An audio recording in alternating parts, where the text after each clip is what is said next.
आज नहीं कल करूंगा। एक समृद्ध और हरियाली से भरे गांव में आर्यन नाम का एक युवक रहता था। आर्यन के पास ईश्वर का दिया हुआ एक अद्भुत उपहार था, उसकी कला। जब वो ब्रश उठाता और कैनवास पर रंग बिखेरता तो निर्जीव चित्र भी जीवित हो उठते थे। लोग दूर दूर से उसकी पेंटिंग्स देखने आते थे और उसकी तुलना बड़े बड़े उस्तादों से करते थे। लेकिन आर्यन के व्यक्तित्व में एक बहुत बड़ा दोष था जो धीरे धीरे उसकी प्रतिभा को दीमक की तरह चाट रहा था। उसका एक ही मूल मंत्र था, आज नहीं कल करूंगा। एक दिन गांव में घोषणा हुई कि शहर के सबसे बड़े कला पारखी और महाराजा के मुख्य चित्रकार एक विशेष प्रतियोगिता आयोजित कर रहे हैं। शर्त यह थी कि ठीक 7 दिनों के भीतर एक ऐसी पेंटिंग बनानी है जो जीवन के सार को पूरी गहराई से दर्शाती हो। विजेता को राजदरबार में राज चित्रकार का सम्मानित पद और इतनी स्वर्ण मुद्राएं मिलनी थीं कि उसकी 7 पीढ़ियां ऐशो आराम से रह सकें। आर्यन ये सुनकर खुशी से झूम उठा। उसने मन ही मन सोचा, यह अवसर तो विधाता ने सिर्फ मेरे लिए बनाया है। मैं ऐसी पेंटिंग बनाऊंगा कि राजा खुद चलकर मेरे घर आएंगे और मुझे पालकी में बैठाकर ले जाएंगे। पहला दिन आर्यन ने सुबह उठकर सोचा कि आज तो बस खुशी मनाने का दिन है, अभी तो पूरे 7 दिन हाथ में है। उसने पेंटिंग के बारे में गंभीर विचार करने के बजाय अपने दोस्तों को इकट्ठा किया और नदी किनारे पिकनिक मनाने चला गया। शाम को जब वो घर लौटा तो उसकी माँ ने पूछा कि क्या काम शुरू किया। आर्यन ने मुस्कुराते हुए कहा, माँ, कला कोई मजदूरी नहीं है जो अभी शुरू कर दूं। अभी तो विचार दिमाग में पक रहा है, ब्रश कल उठाऊंगा। दूसरा और तीसरा दिन आर्यन बाजार गया और शहर के सबसे महंगे रंग, बेहतरीन ऊंट के बालों वाले ब्रश और रेशमी सिल्क का एक विशाल कैनवास खरीद लाया। सामान लाकर उसने अपने कमरे के सबसे अच्छे कोने में सजा दिया। वो घंटों उस कोरे कैनवास को देखता और सोचता कि जब इस पर रंग चढ़ेंगे तो वो कितना अद्भुत दिखेगा।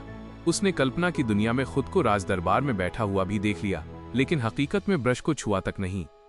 उसने सोचा, इतने बेशकीमती सामान का उपयोग करने के लिए मन की शांति बहुत जरूरी है। आज थोड़ी थकान है, कल सुबह ब्रह्म मुहूर्त में उठूंगा। लेकिन अगले दोनों दिन वह दोपहर तक सोता रहा। चौथा और 5वां दिन गांव में एक बड़ा मेला लगा था। आर्यन ने खुद को तर्क दिया कि मेले की रौनक देखकर उसे कोई महान आइडिया मिल सकता है। वहां उसने देखा कि कुम्हार मिट्टी के बर्तन बना रहा था और बुनकर धागे पिरो रहा था। आर्यन ने उनकी मेहनत देखकर सोचा, ये बेचारे कितनी मेहनत करते हैं, मेरा काम तो बस चंद घंटों की प्रेरणा का मोहताज है। उसने दोनों दिन मेले की मिठाइयां खाने और झूले झूलने में बिता दिए। जब भी उसके अंतर्मन ने उसे टोकना चाह तो उसका आलस और अहंकार चिल्लाकर बोलता, अरे मुझ में हुनर है, मैं एक रात जागूंगा और दुनिया की सबसे बेहतरीन कृति तैयार कर दूंगा। छठा दिन अब आर्यन को थोड़ी घबराहट महसूस होने लगी।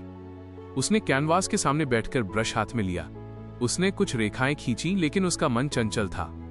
उसे बार बार प्यास लगती, कभी भूख लगती तो कभी वो बस खिड़की के बाहर देखने लगता। उसे अपनी प्रतिभा पर इतना यकीन था कि वो डर को भी कल पर टाल रहा था। उसने सोचा, दिन की रोशनी में शोर बहुत है, रात को जब पूरा गांव सो जाएगा तब मेरी कल्पना की उड़ान ऊंची होगी। रात हुई, लेकिन जैसे ही वो काम करने के लिए उठा, अचानक मौसम ने करवट ली। भयंकर तूफान आ गया और मूसलाधार बारिश होने लगी। गांव की बिजली कट गई। आर्यन ने कांपते हाथों से एक पुरानी मोमबत्ती जलाई, लेकिन उसकी मध्यम रोशनी में उसे रंगों के बीच का अंतर समझ नहीं आ रहा था। बाहर पेड़ गिर रहे थे और हवाओं का शोर उसे डरा रहा था। वो मोमबत्ती को हवा से बचाने में ही इतना उलझ गया कि पेंटिंग बनाने का समय हाथ से निकलता गया। वो अंधेरे कमरे में बैठकर सूरज की पहली किरण का इंतजार करने लगा, पर वो किरण उम्मीद नहीं, हार लेकर आने वाली थी। 7वां दिन निर्णायक सुबह के 4 बज रहे थे।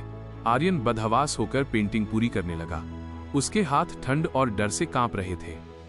कैनवास पर कहीं रंग ज्यादा गिर गया तो कहीं खाली जगह रह गई। वो ब्रश को इतनी तेजी से चला रहा था कि कई जगह से सिल्क का कपड़ा फटने लगा। उसने जैसे तैसे कुछ आकृतियां उकेरी जो जीवन का सार नहीं बल्कि जल्दबाजी का डर दिखा रही थीं। तभी बाहर ढोल नगाड़ों की आवाज सुनाई दी।